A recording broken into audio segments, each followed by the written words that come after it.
Hello.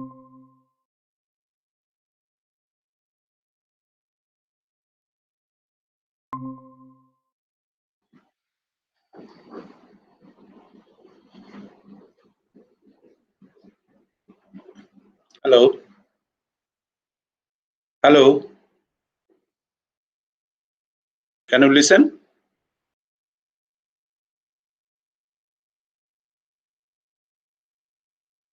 Manush. Hello.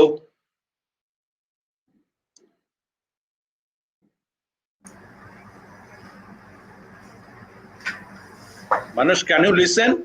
We can't hear. Hello.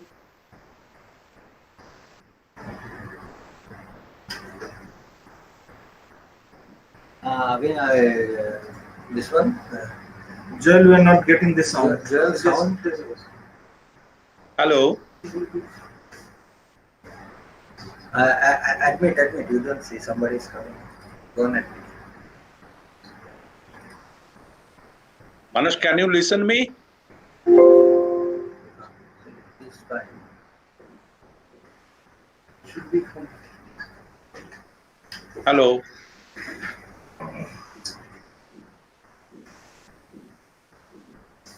Hello, Manush.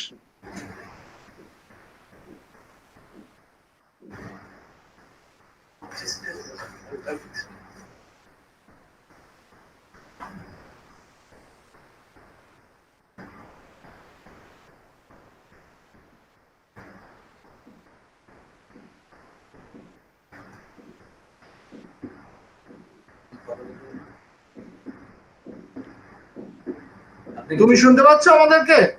হ্যাঁ, শুনতে পাচ্ছি। হ্যাঁ, ঠিক আছে, আমরাও শুনতে পাচ্ছি। আচ্ছা, গুড।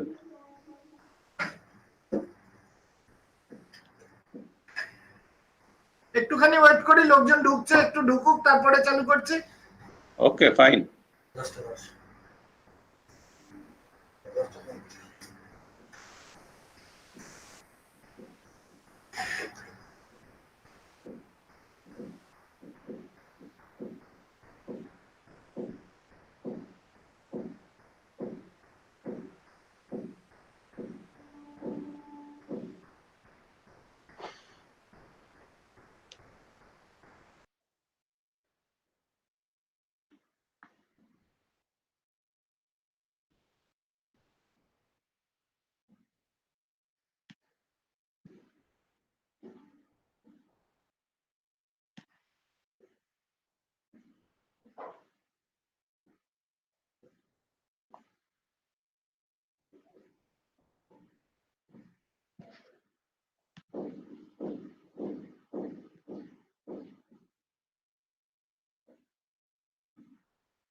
এটা কি পড়েছো?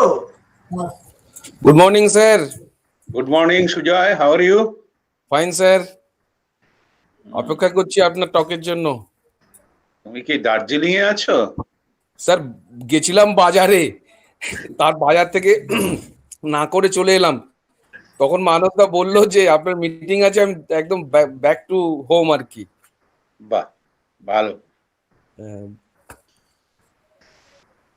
আর এমনি ভালো আছেন স্যার? হ্যাঁ, সব ভালো। সোমবার আসছো তো? হ্যাঁ, সোমবার আসবো স্যার, সোমবার আসবো। ওই দুটো এক্সিবিট নিয়ে একটু কথা বলার আছে কোকরাঝাড়ের জন্য, সেটা ড্রয়িং নিয়ে আসবো, সে আপনার সঙ্গে ক্লিয়ার করে নেবো জিনিসটা। ওকে।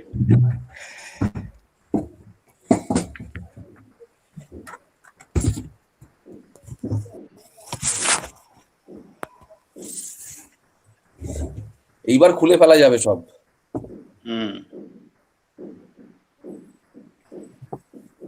এটা আমার আইসোলেশন রুম ছিল যখন কোভিড থেকে ফিরে এসেছিলাম তখন। আচ্ছা।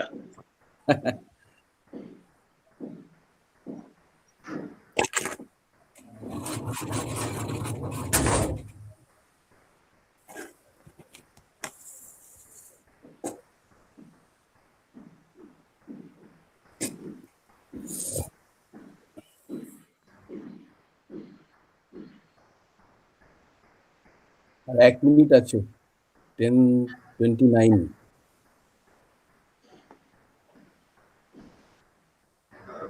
To all our viewers, we request to hold on a bit because people are coming in. Let us wait for a few minutes. Let them come and then we'll roll on.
We request all to hold on for some time because some more persons are joining in. So we'll wait for a few minutes and then we'll start.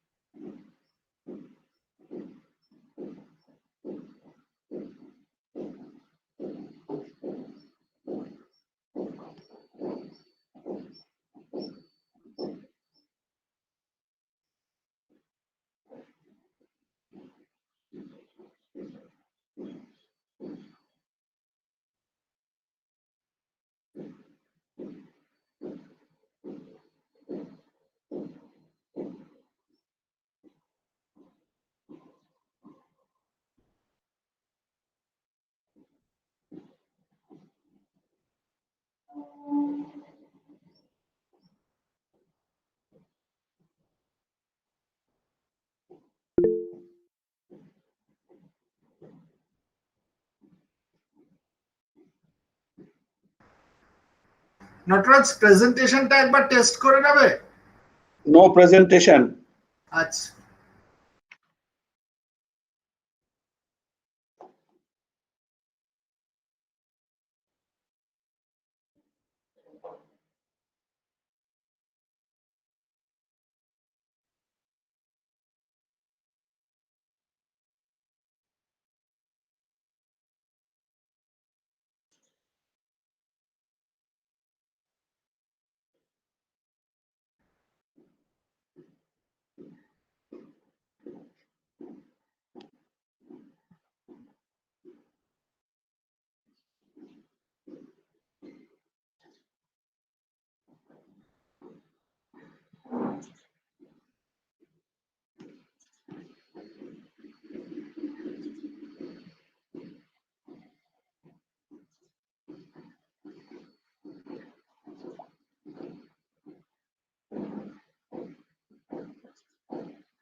welcome viewers and welcome all.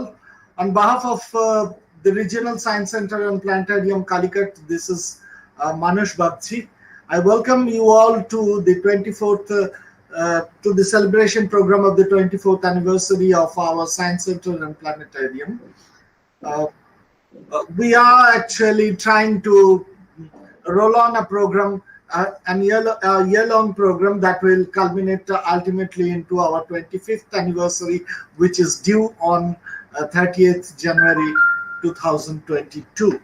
So this can be taken as the first program of it, this whole series, and we are extremely happy to have with us today among the viewers some of the dignitaries, like we already have Dr. Pramod Galgali, we already have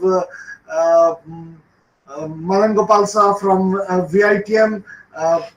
There are many other dignitaries who are coming in. We have our colleagues, Mr. Sujan Majumdar, Mr. Mainuddin Ansari.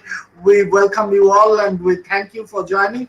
But we are even more happy to have today with us the Director Northeast Zone, Mr. Nataraj Dasgupta, who, to my understanding, is one of the best curators of our council, who has proven throughout his life what innovation is all about, and how one can really all the time get completely amalgamated into the works of a science center and science communication by the use of various sorts of interactive interfaces and contraptions. It has been a wonderful achievement for him, and we are also very, very happy that he agreed to come on our channel and speak for the new age technologies and how one can do the science communication by the usage of exhibits and exhibitions.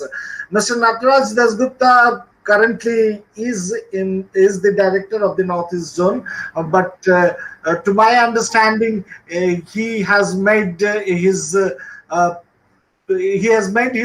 immense contributions as the curator in Central Research and Training Laboratory. Even before that, he was in Birla Industrial and Technological Museum. Of course, for some time, he was also in the Regional Science Center, Bhubaneswar. He has a long career, but along with that, I think so far I have seen him playing a huge role as the curator in the Central Research and Training Laboratory.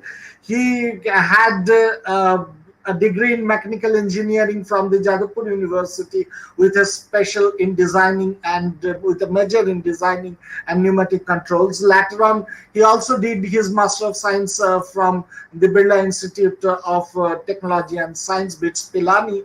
And later on, actually, these academics are not enough to describe him. His immense contributions are mostly in the new forms of galleries, new forms of exhibits, new forms of exhibitions. He did underwater exploration, how things work galleries, measurement galleries, the Himalayas, appropriate technology for the Northeast.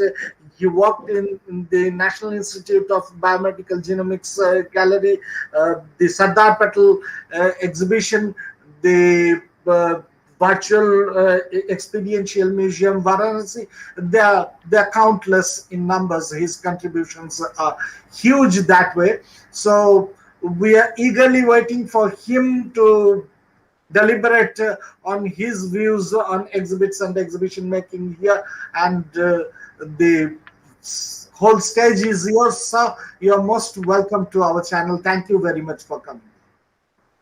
Thank you, Manoj, for inviting me for this lecture. I feel I am very much privileged that I got opportunity to talk about future science communication through exhibits and exhibitions as a part of the celebration of 24th anniversary of Regional Science Center Calicut, Science Center and Planetarium. I also convey my namaskar to all viewers and delegates who are giving time to listen to my deliberation, whatever you are going to listen in 1 hour time from now. The subject, in fact, subject was chosen by Manoj Bagchi, project coordinator, future of science communication through exhibits and exhibitions.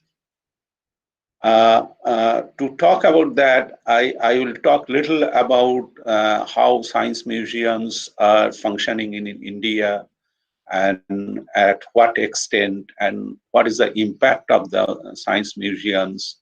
And to start with that, you know that National Council of Science Museum, they have 25 science centers all over the country, probably the largest chain of science centers operating under government autonomous organization, National Council of Science Museums.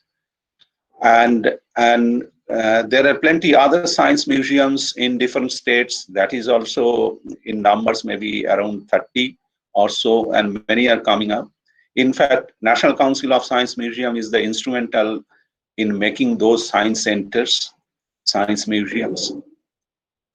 And there are many other science centers and science museums which are independently developed in different parts of the country. Some of the for corporates and some of government agencies, government institutes. NCSM has hugely contributed in those science museums. So last, for quite a long time. Our science museum, the first science museum, Birla Industrial and Technological Museum, was really a museum of, the traditional kind of museums.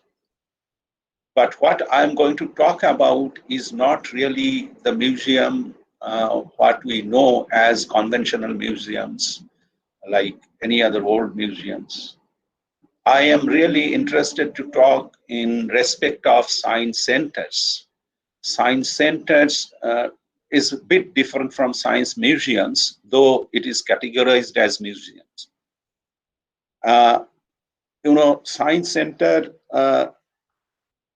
what we have seen so far in India, it is not in isolation, it has developed in India. The science centers movement in last 25, 30 years in India, it was parallel to other part of the world also. And there is a reason why it had happened so. But I would like to say that museums as a whole, it has tremendous power to excite. Museums means, I mean, science centers have the power to excite. It has great potential to educate and enlighten, especially the young generations. So that kind of power, how these could be used and shared, there are plenty of issues in it, especially in respect of our increasingly pluralist society.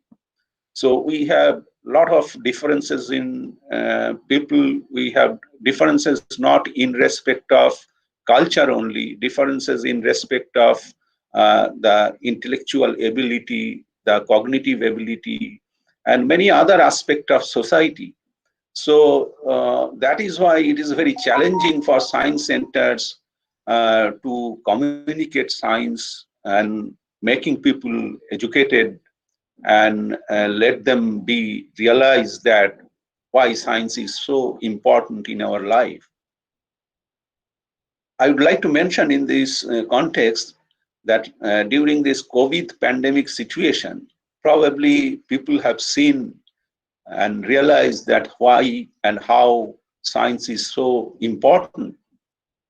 In fact, the people who never talked about science, they have discussed about science during this pandemic situation.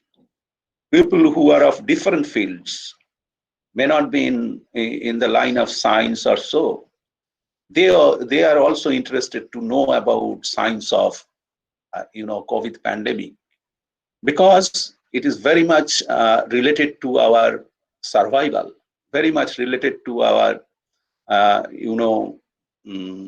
how do we live in our world, how do we sustain in our world. So it has direct impact on us, and that is why probably people started learning, people started discussing about science of it. And they have realized that until and unless we understand the science of it, we will not probably survive in the world. So that is why it has got tremendous impact. And I feel that science centers and science museums are in this job only for quite a long time. But people have not realized in that extent that how science centers and science museums are contributing to the society. So anyway, that museum today face both overt and subtle changes. Our institutional missions must be negotiated with shifting demography. We know that we say that we are the youngest world. We have younger generation population, 40% of our total population. We have seen that people are getting having access of technology. We have seen that digital technology is so very flourishing that each and every sphere of our life is having impact of digital technology.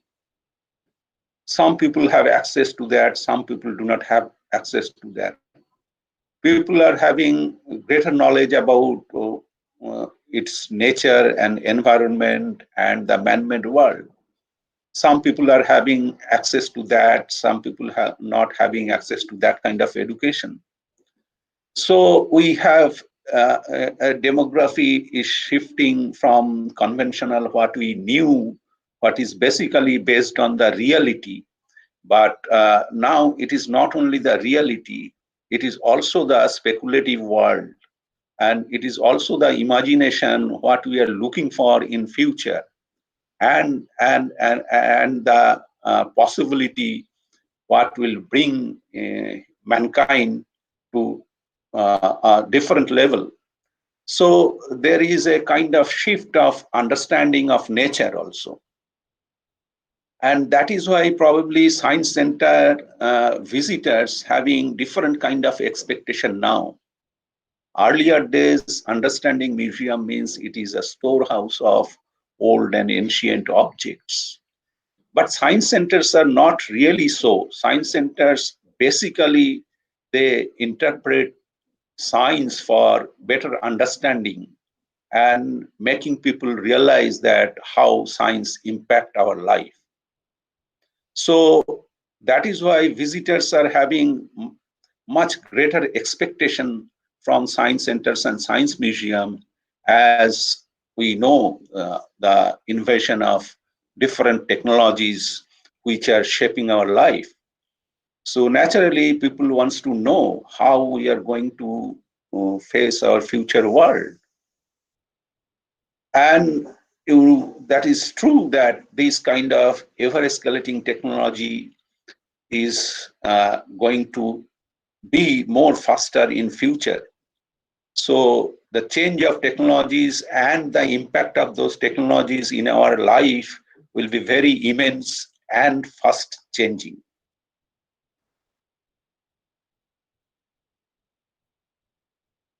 As I was talking about science centers, we probably know, all of us we know, Frank Oppenheimer. Oppenheimer we know, he is another Oppenheimer, brother of well-known Oppenheimer for that Manhattan Project. This Frank Oppenheimer is actually the pioneer in designing and developing hands-on interactive to make people understand scientific phenomenon. And the whole world came to know from him how to interpret science through interactive exhibits for the meaningful learning. And worldwide, there was a huge movement of making science centers after the dream project of Frank Oppenheimer Exploratorium came up in 1969. And 1969 onwards, it started spreading worldwide. and India is no more exception. They also took that opportunity, and it has been established worldwide that Science Center has got, its stand with respect to its society, and it really creates a ripple and impact on the life of life of the people who are really living in this modern world. So that is why I would like to mention that this interactive exhibit is the way of making people aware about science, making people understand science, making people realize science. So this interactive tool is the most useful and most wanted aspect of presenting any content or any communication in respect of science to the people. So I will emphasize in that respect only interactive exhibits, how we are thinking to create such kind of exhibits, and what is the deep understanding of interactive exhibits, and how these are helpful in for communicating science. And I also talk about that the conventional way of the functioning of interactive exhibits and how it is gradually changing to different world as the technology is booming in digital technology. Now, first of all, I want to make you, to recapitulate what is an exhibit really.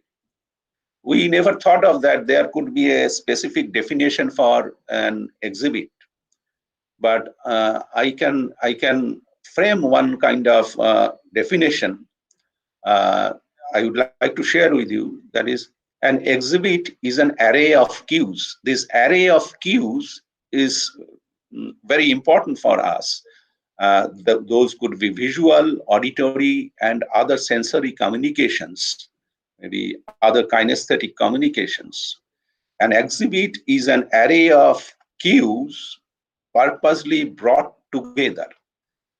Purposely brought together, again, I want to emphasize, we should be very much firm on the objective of making the exhibit, for what purpose we are making. And so if purpose is very well defined, then we can manipulate with we can construct the exhibits with different sensory cues, the object which will give a spark to people's mind, and they interact with such kind of cues to explore the world. And those cues are brought purposefully within certain defined boundary.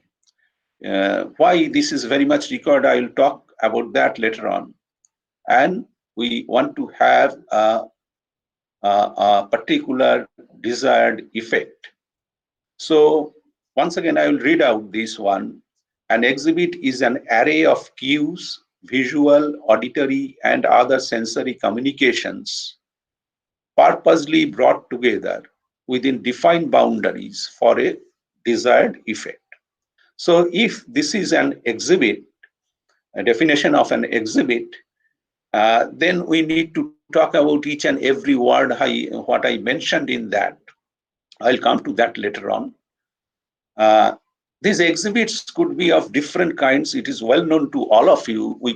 Sometimes we call interactive, sometimes we call participatory, sometimes we call hands-on, and sometimes we call minds-on.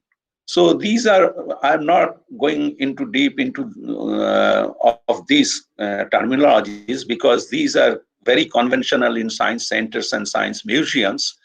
I just wanted to mention these things. The very essence of making exhibit is that revealing the reality, the nature, what we have, what it is, how it is working, how it has connection with animal kingdom, human civilizations, and how everything is there in a very synchronous, active participation of its elements. So in Science Museum, we really want to bring out that reality to understand nature. Humans have always been fascinated in recreation of reality to understand nature, and as well as man-made world. We know about the cave paintings, Altamira cave paintings, or many other places we have cave paintings. Some of the famous paintings are like that.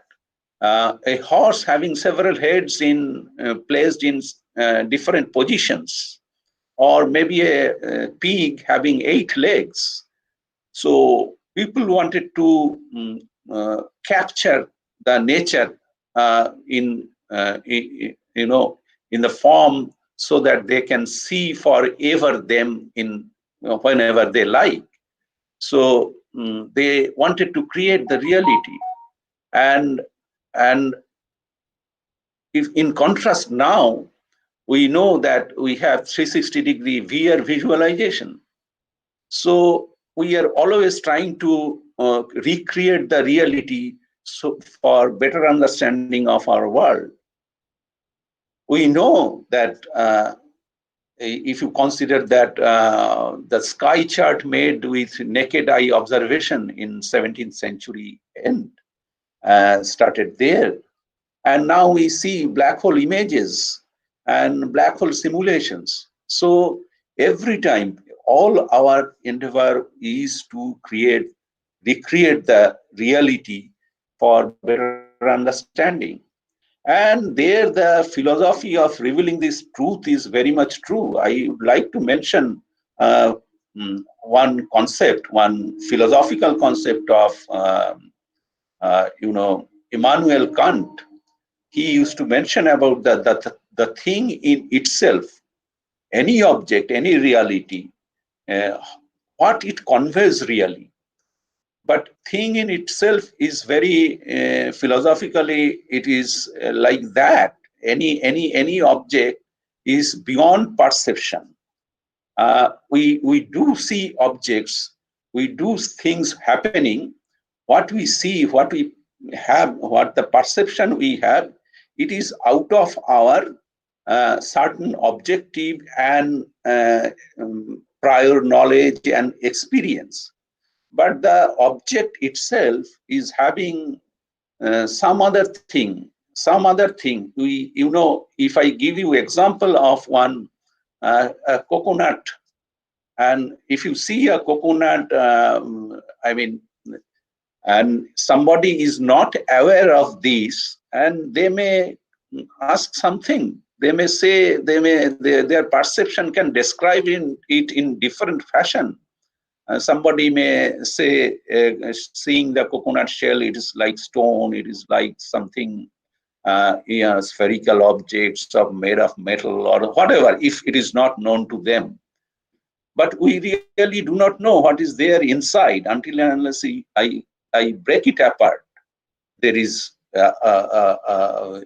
liquid part of it, the fleshy part of it, and how it tastes, and all those things, and many other aspects of it. So it depends on, it is very subjective to a person to understand the reality. But museum has a specific purpose when we bring out any object or any phenomenon to understand. So we limit the area of communication. We narrow down that so that purpose is served. So there, I mean that the thing in itself with particular purpose to be represented. Now, once we see the object, we really do certain kind of process of meaning making. We have so many data inputs to our mind.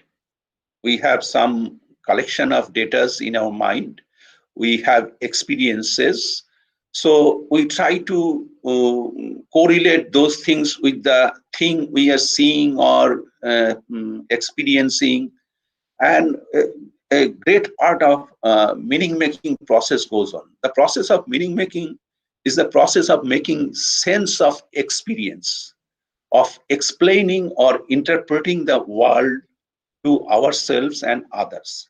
In museum, meaning is constructed from the objects what we display, and from the museum environment itself.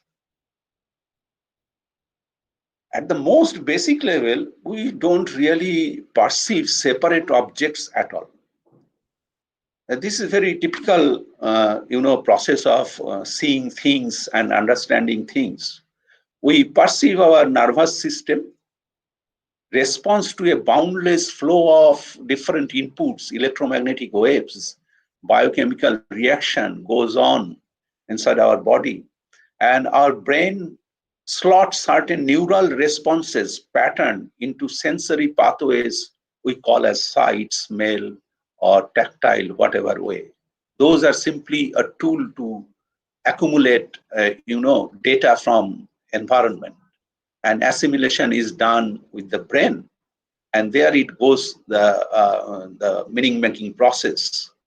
But abilities like synthesia, the process of all together and making them correlated, shows that even the boundaries between the senses can be blurry, deceiving, and unknown. I will go to that, how it is deceiving and unknown and how we interact in the later part of the lecture. But all this, what I'm talking about, there is a typical term called dimension of association. All this talk of dimension of association points back to a far more profound idea about how our brain works. We understand the meaning of the object in terms of the meanings of other objects, other chunks of reality to which our brains have assigned certain characteristics. In the brain's taxonomy, there are no discrete entries or files, just association that are more strongly or more weakly correlated with other associations. So is this dimension of association is the primary for meaning making. Whatever the relationship with meaning making and association of different inputs turns out to be, the implication is in our brain, meaning and association go hand in hand. In the brain, even our most abstract concept depend on our own real world experience. Until and unless we can connect with something, it's very difficult for meaning making. Even sometimes we don't understand, we try to construct some meaning out of it. In many abstract matter, it happens. So, if I talk about this one, that reality, one can ask whether or not all the realities, the parts of the realities have something in common. My answer is that they have in common interacting with what becomes. If we interact similarly to an object, then reality is same to all. If we do not interact similarly, and most of the time that is happening, we individuals are having different knowledge priority, we have different experiences, we have different kind of orientation of working, we have certain kind of objective, and these are different to different people. So meaning making is also different to them if we do not have common purpose of it. one can ask further, what is the nature of what becomes? And answer, I can tell you that it becomes is realities. What becomes consists of interaction with what becomes. It is very, kind of juggling of words, and the meaning is very in depth. We can find out different kinds of, interpretation of it. Anyway, that is the part of reality. The realistic interact with each other. The reality is the interaction of realities with each other. What I was talking about, that the way I interact to understand that, to reveal the reality, it varies to each other. Now, reality is, reality's existence and nature are independent because reality does not depend on our mind's apprehension, as I was talking about the thing in itself. Apprehension or it to continue to exist to maintain its character. We know many scientific discoveries and inventions. We have seen, we understood many things earlier, and science is always changing. The interpretation is getting day by day changed. I mean, the more revealing truth is coming out of that. So what is reality today, that may not be the reality in future.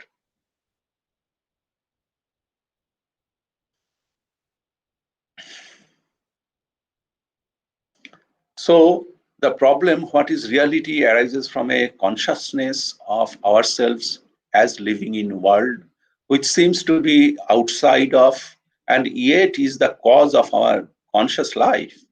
Our reflections on this led us to wonder if we can know of the world beyond our perceptions. So to know the world beyond our perceptions, it is very important nowadays. I will come to that later on. The underlying cause of our consciousness of appearances, the world of the underlying cause, we call reality the thing in itself. Now, as I was talking about how we interact with the object and how we retrieve the information out of interaction. So this interaction operates at the boundary of human senses and its environment.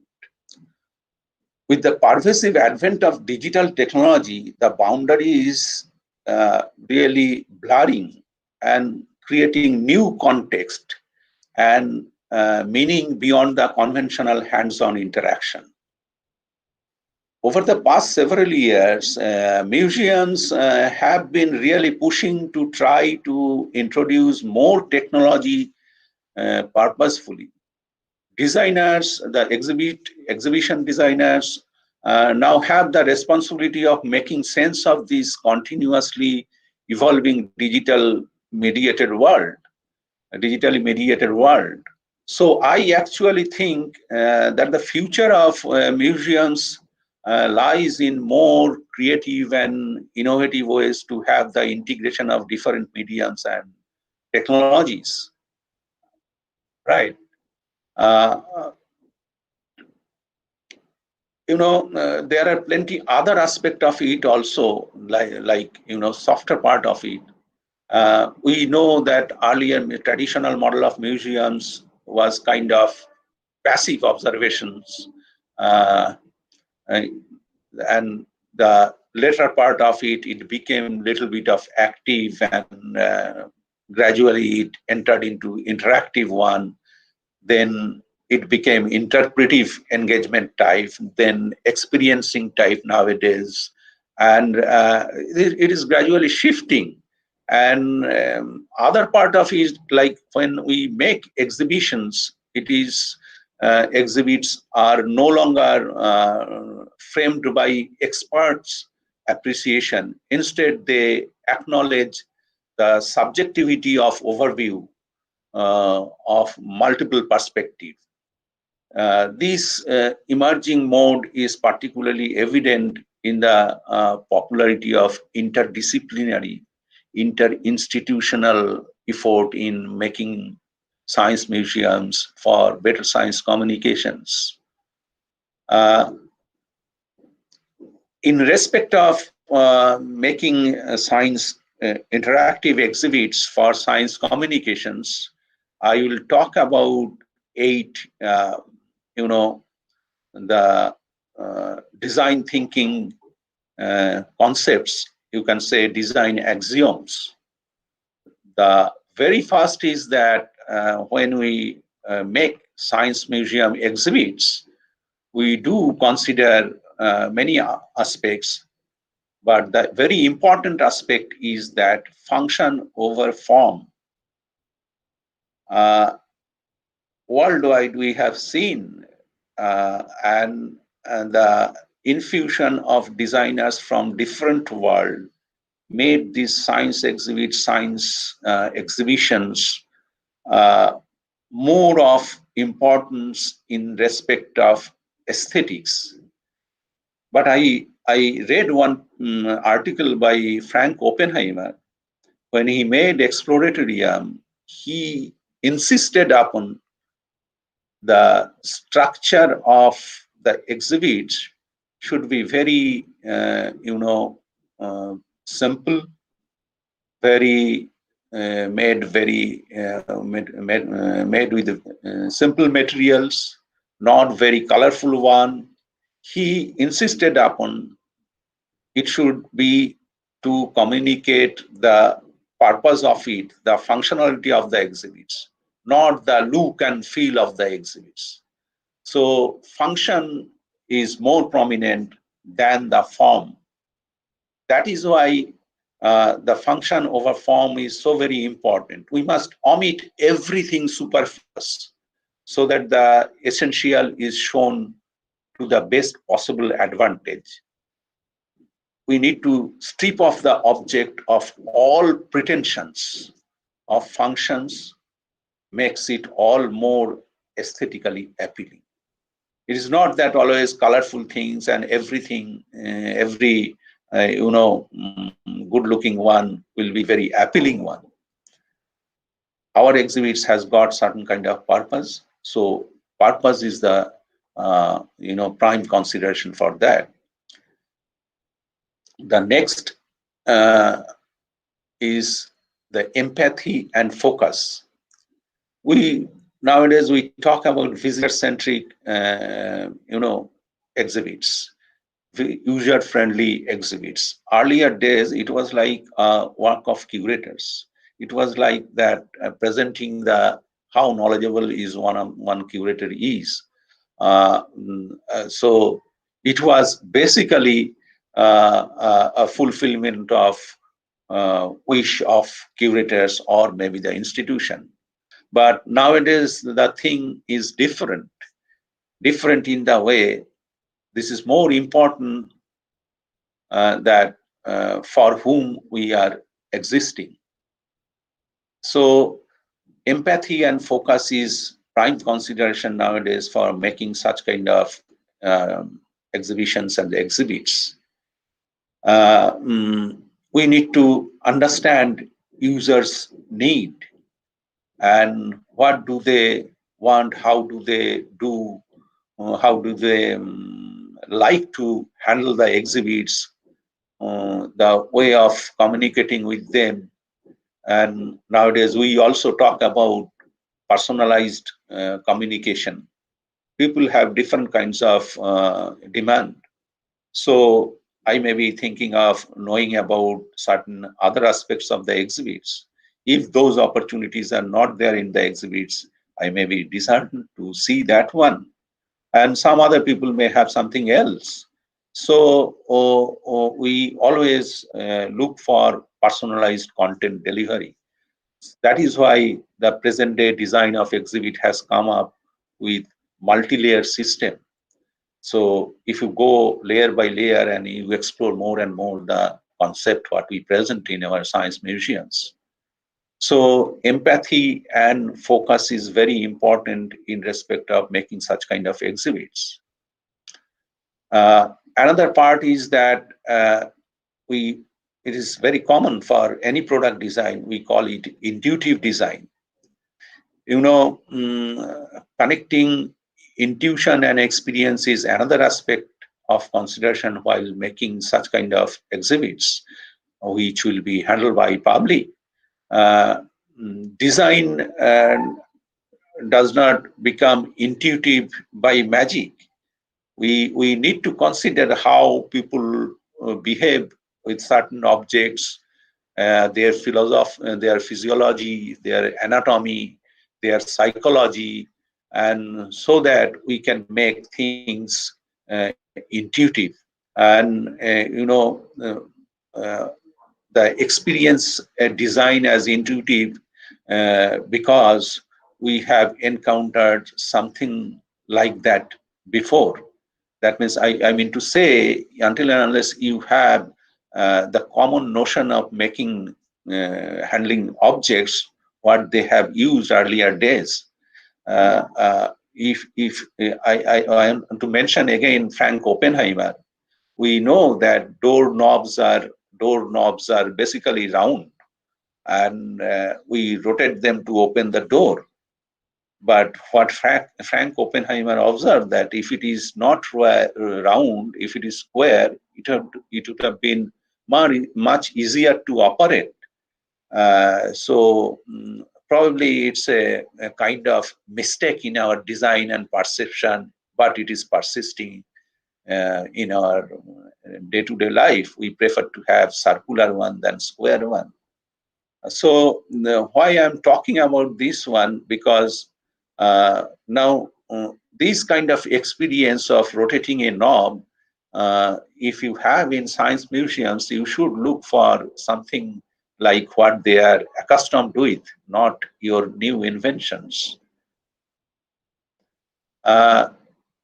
This is very important. The fourth point is deconstruct whatever concept you have. Destroy all traditions and rebuild things in your own vision. It is little contradictory to the earlier one I have told, but it has got certain other advantage of it. You would be able to know more about the things you want to present. Until and unless you strip off, deconstruct that one, you cannot explore the possibilities. So this is again, a deconstructivist seeks to challenge, upset, deny, undermine, invert, conflict, disturb, and disintegrate. That doesn't matter. Ultimately, the product you build is of different kind. So until and unless it is of different kind, people may not like that. And simplicity, simple design is the best design. As I told earlier also, simplicity is not really absence of clutter. It is a consequence of simplicity. Simplicity is somehow essential to describing the purpose and place of an object, not in the shape and size and look.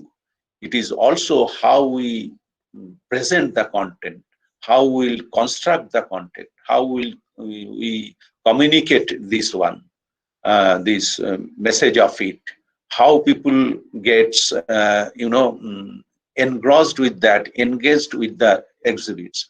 So if we consider everything to be a simple way of making things, that really works better than any complicated one. And it is also to consider that the society, the culture, the demography, the education, and so many other aspects of it, how I'm going to present my content. So it's whatever we make, ultimately it becomes cultural artifact. Designs are good only when they are part of culture, not just aesthetics or not just function. And the seventh is, it's very important, but it is very subtle once again. That great design is really pleasing. Pleasing, any activity in our life, what we do, until and unless it is very pleasing, we don't get satisfied out of it. Even if you go to a cinema theater, even if you go to a stadium to see a game, if it is not comfortable, if it is not really pleasing, you don't enjoy it. So people who are coming to science centers, they are also trying to extract pleasure out of their time spending in science museums. So when they come to science centers or science museums, they really interact with different objects, exhibits, different shows and other things goes on there. So they derive pleasure out of it. There are four kinds of pleasure really they look for in science center, science museum environment.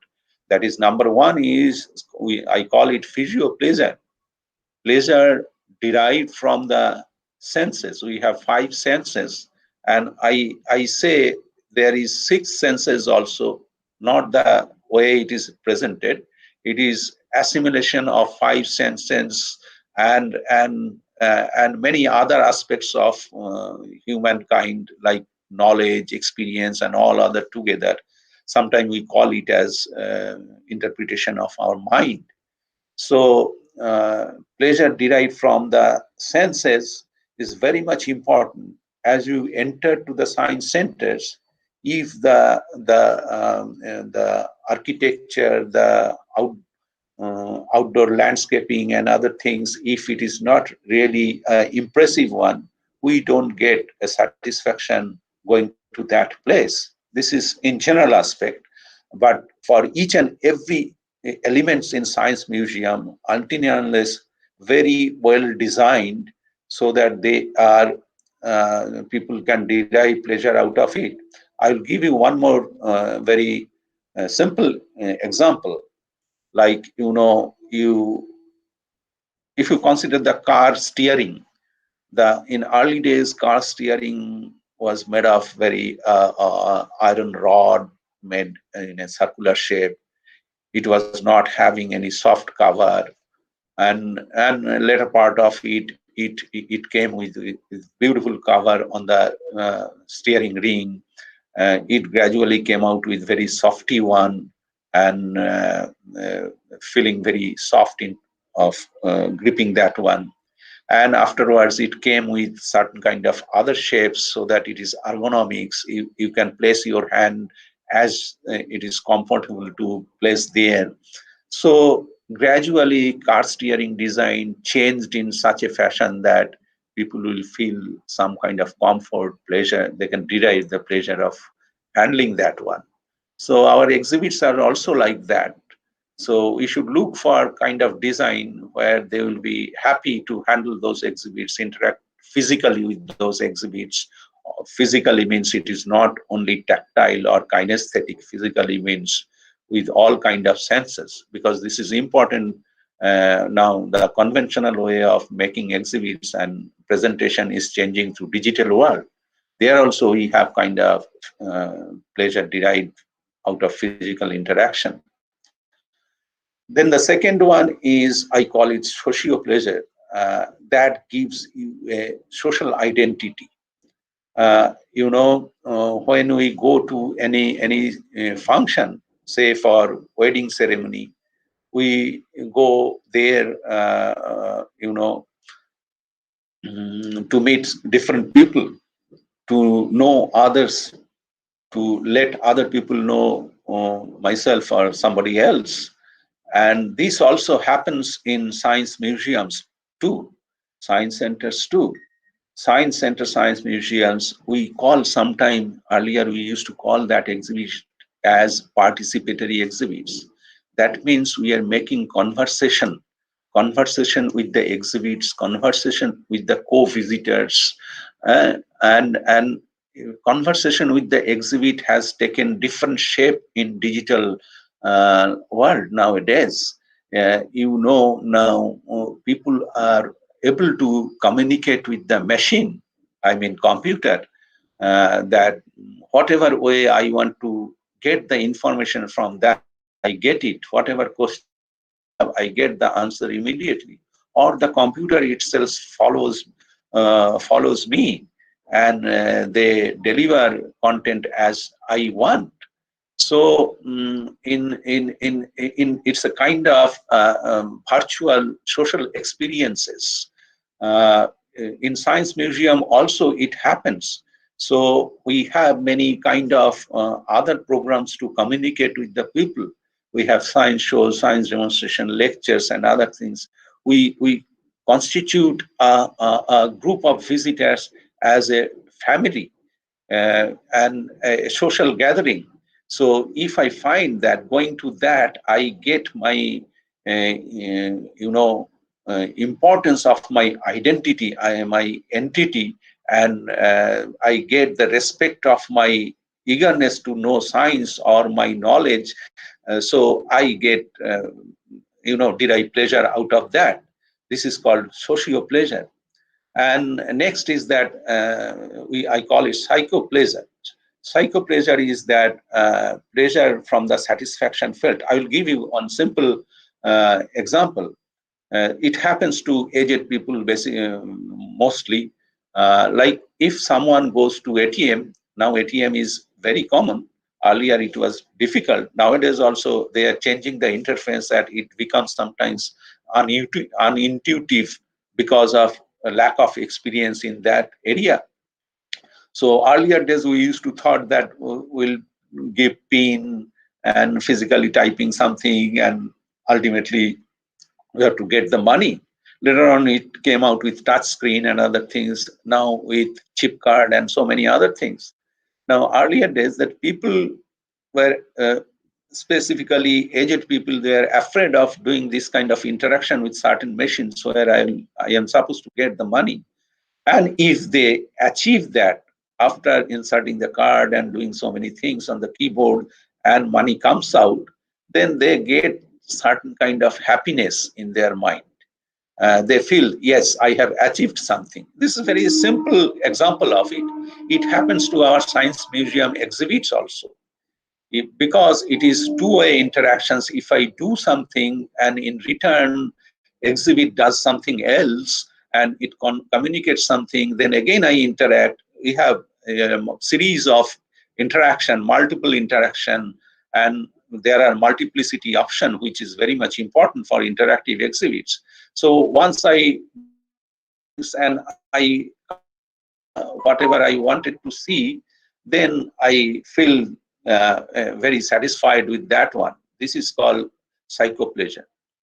Another aspect is that that is called ideopleasure. The value that a product embodies. That means the exhibits, the environment, the museum itself. We do communicate many ideological ideas to public. Like, I will give you simple example. We say that save energy. We say that save water.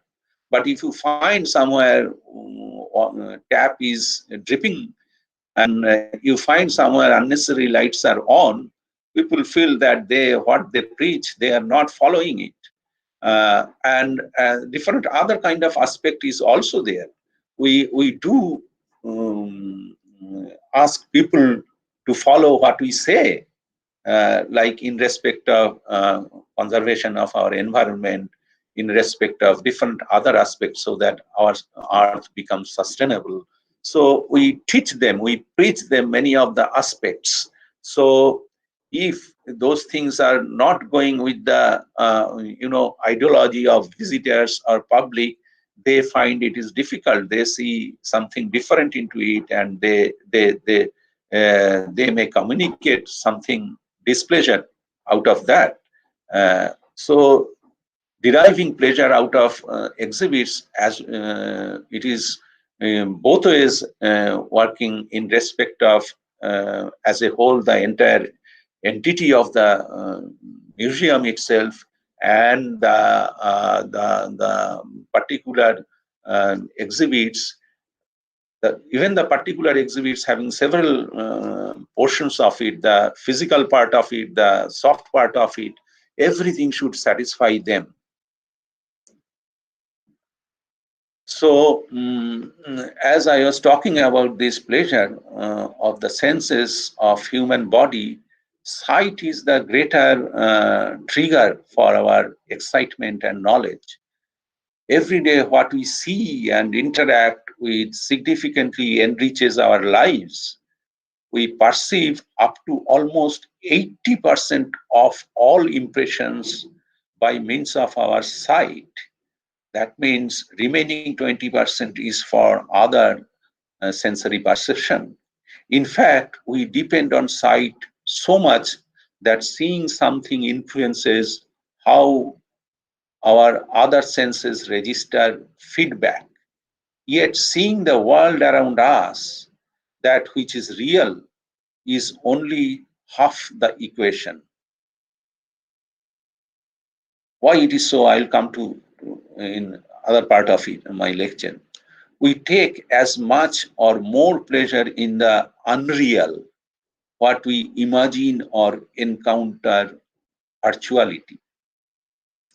You know, we are many occasions we have the experience of dream, and whether you will say dream is reality or something else, I do not know.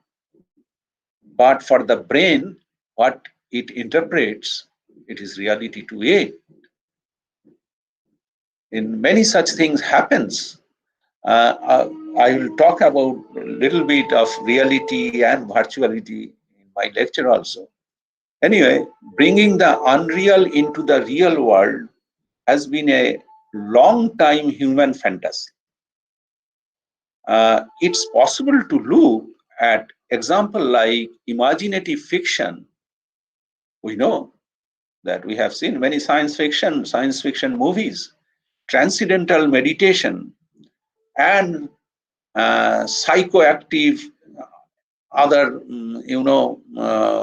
form of presentation as early efforts to trick our minds into thinking the unreal had entered into the world in front of us. Now, finally, an abundance of new improved technologies make this dream achievable.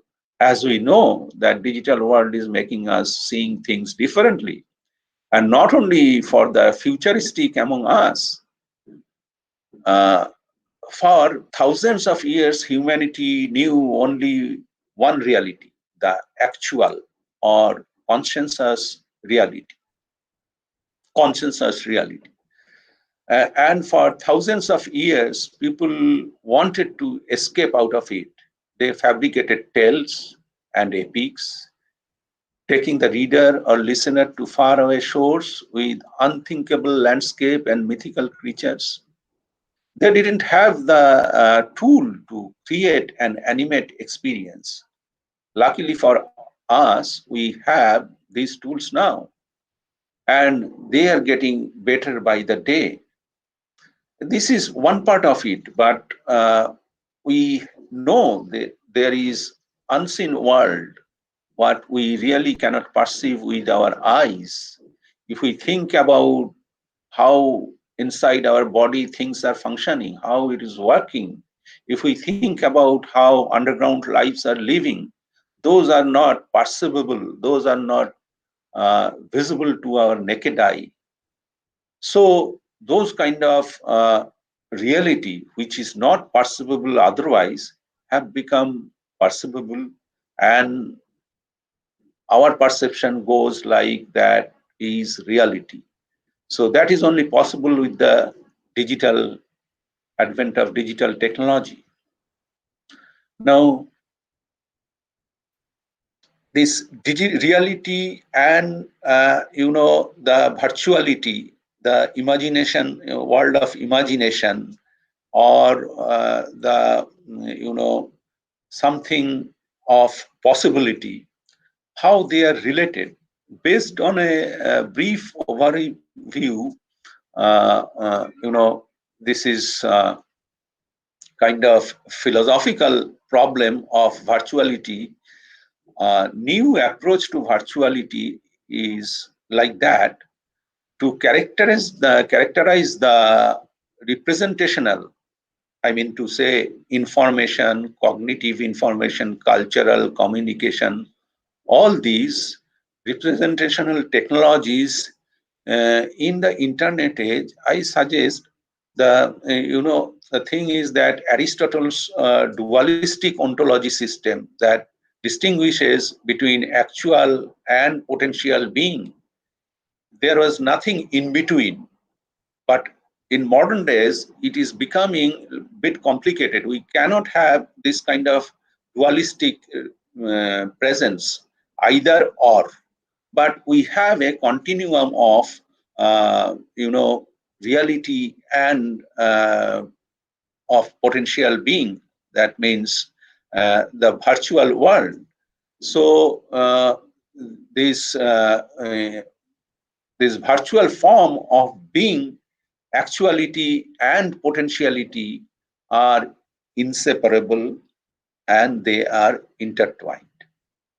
Virtuality is potentially considered together with its actualization. I'll give you one example. Say, it is there, many people have worked on it. Say, if you are standing on a wooden plank which is overhung from a tall building into the air.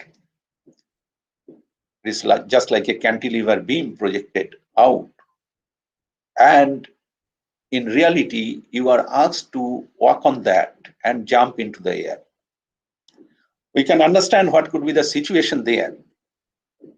Now, similar kind of situation is created with virtual reality, with VR headset, and you are asked to do so. You are cut off from other reception, other sensory perception. You are only with the perception of your visual input, seeing things.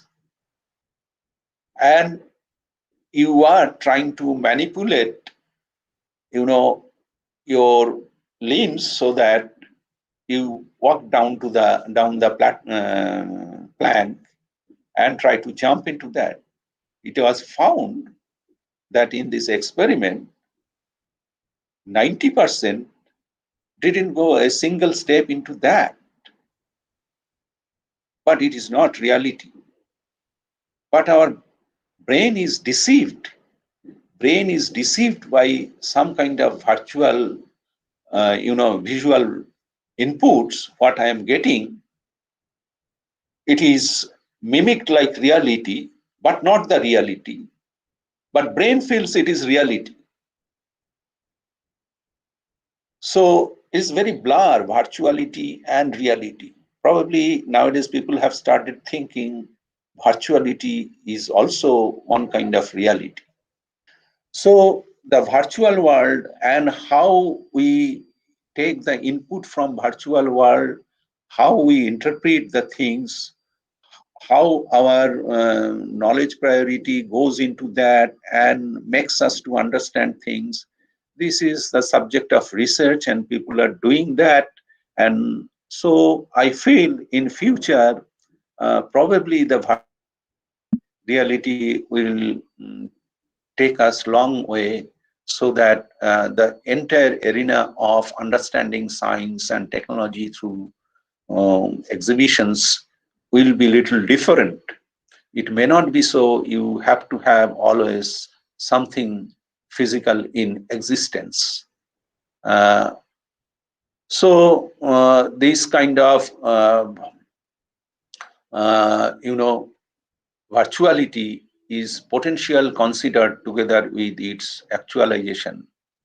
In this view, virtuality is really with a measure, a reality which has no absolute character, but which has a relative nature. This situation can remind us the emergence of, the probabilistic thing.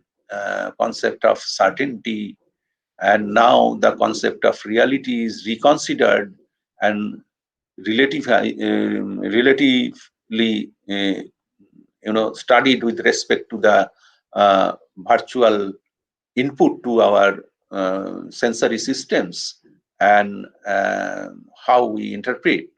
Currently, in the description of the world created by representational technologies, there are two coherent worldviews with different ontologies. The world is inhibited by actual and potential beings, or all the beings in the world are virtual. I do not know whether it is true or not. This is a kind of philosophical thought of people who. So,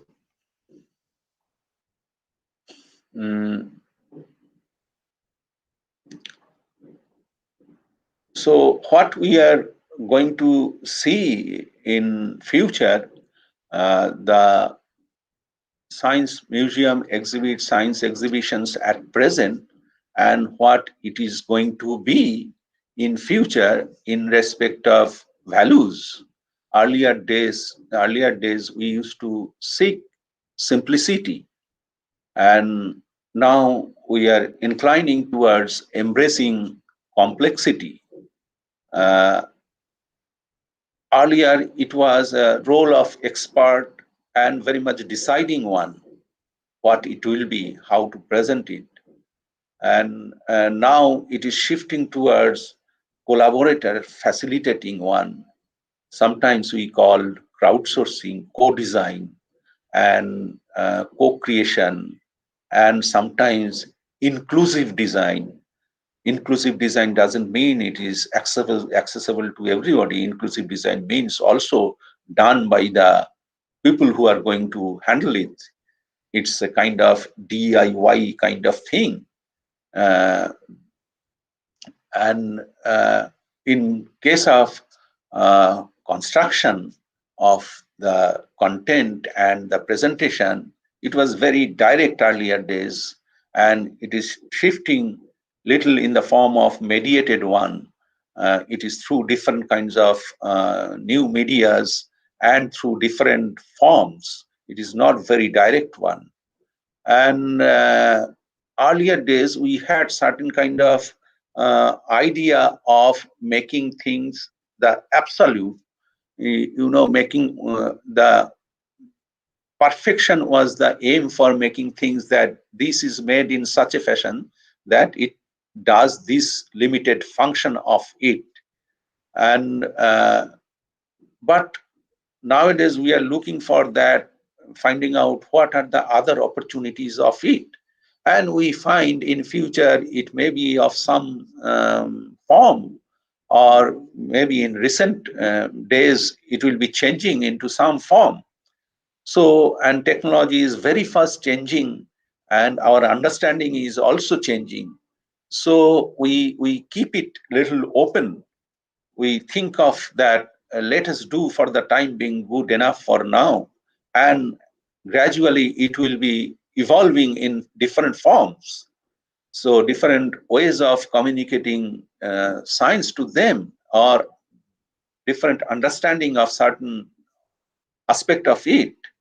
And so that is why the result was more deterministic in earlier days, as people are coming to the science centers and seeing things and interacting with the objects. But now it is less predictable. We cannot really predict that whether people will be happy to the way we are communicating to them, or they have certain other kind of demand for that, or they are really expecting something else, and many other ways. Because these nowadays the presenting science is not standalone one. It has got connection with society, culture, and many other aspects of social behaviors of people. So we have some kind of mental state in such a fashion that it is becoming complex day by day in living the politicized world. And no way politics is away from science nowadays.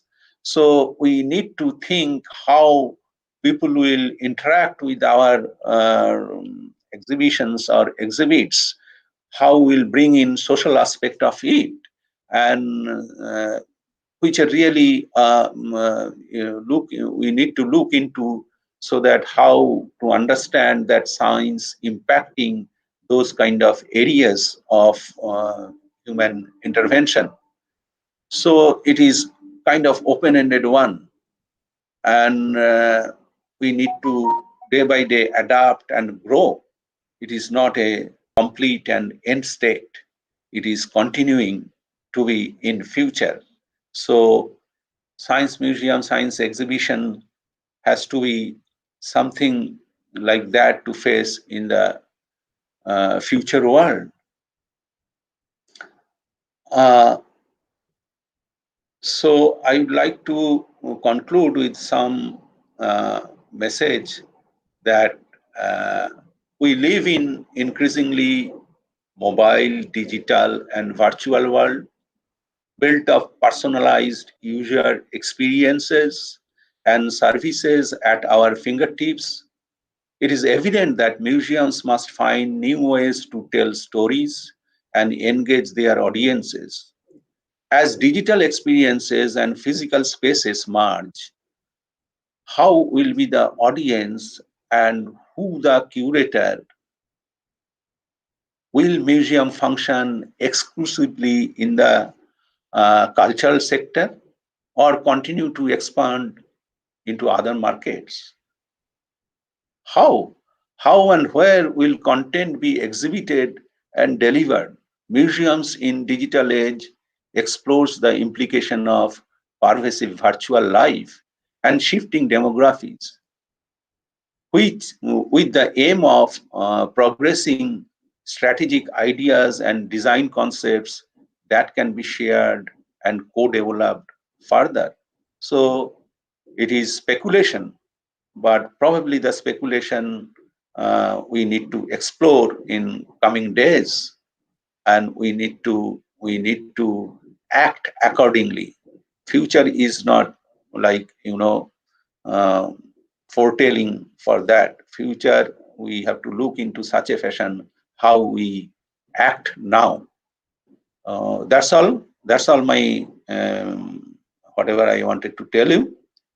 If anyone is having to discuss any aspect of it, I'm free to do that. I would love to do that. Thank you very much, sir, for your deliberation, philosophical overtone.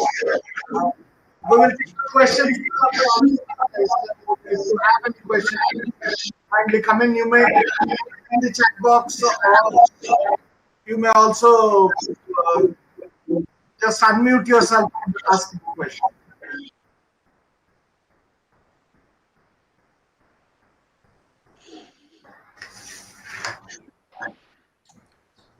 Sir, you Yes. said virtual reality is becoming another kind of reality. How Yes.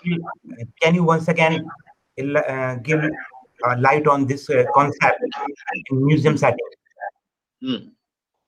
That's what I gave you one example. Our sensory system works with the inputs from environment, right? And we assimilate all informations in our brain, what we acquire through our sensory organs, right? And that we call reality, perception of the reality. And if you are deceived in such a fashion that your brain sees something what is happening really in reality, and your perception is like reality, we cannot tell that really a virtual one, because it impacts physically, physiologically, anatomically, psychologically to us.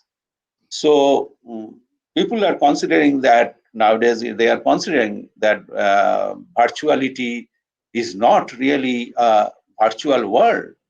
It is something is going to be like reality like, which is not reality so, but it has got impact like reality.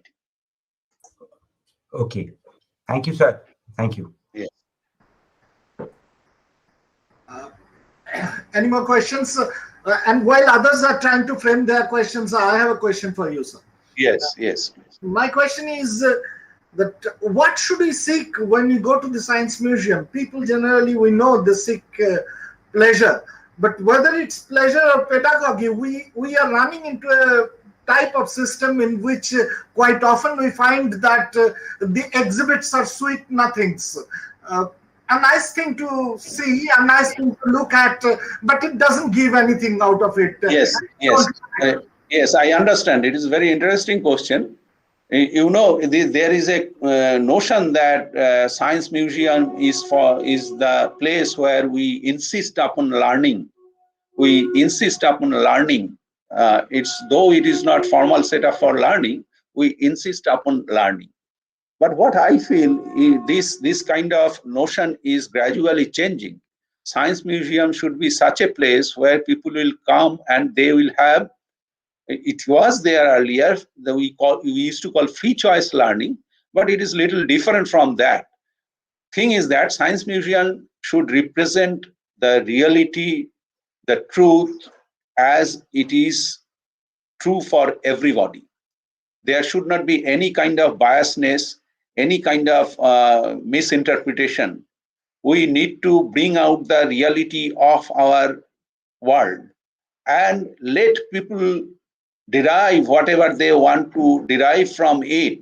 It is not our responsibility make them learn this, or make them that you must know this, you must know this. It is not our responsibility. It is responsibility of the viewers who are coming to that, whether they are the thing what they want to know or maybe discover there after coming to the museum, and let them assimilate it and connect it to their life and realize what it is really, how it impacts them.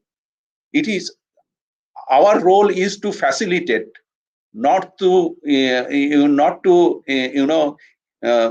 forcefully impart on them.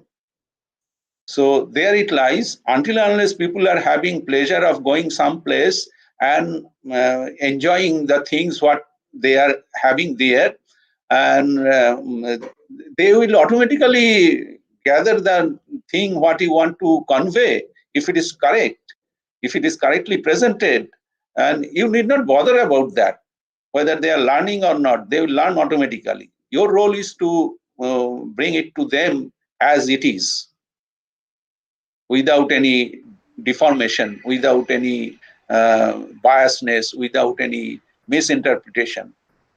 Bring out the reality. And here lies the second level of confusion that I really have, that you stress upon reality.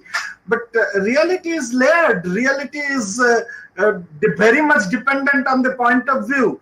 So what is reality? And secondly, when people come to us, don't you think that they come to us to have some sort of guidance of ideas? When we go to the doctor, we don't just expect that the doctor will describe the disease and tell the reality and leave the prescription. I understand. You are going to doctor with certain kind of illness, what you are facing. Yes, when people are going to museum, they are not going with any such problems. They are growing open-minded. So they do not have any specific thing to know from there. Of course, if anyone is having specific necessity to know from the science museums, that is different activity. That, of course, museum should take that kind of address that kind of queries to people, but not in general. So do you think that the museum should not take any stance in social or controversial issues even? Or of even course, I said that reality, the truth, revealing the truth. If it is true, if it is reality, we must take stand. Okay. Okay. Anyone else? Any other questions? I don't find anything in the chat box. Any questions from anyone? Please, you may come up. Well, if it is not there, then we will end up this session. Thank you very much for joining this session. Thank you, sir, and thank you all the participants for joining in. Thanks. Yes, please. Thank you very much to all of you.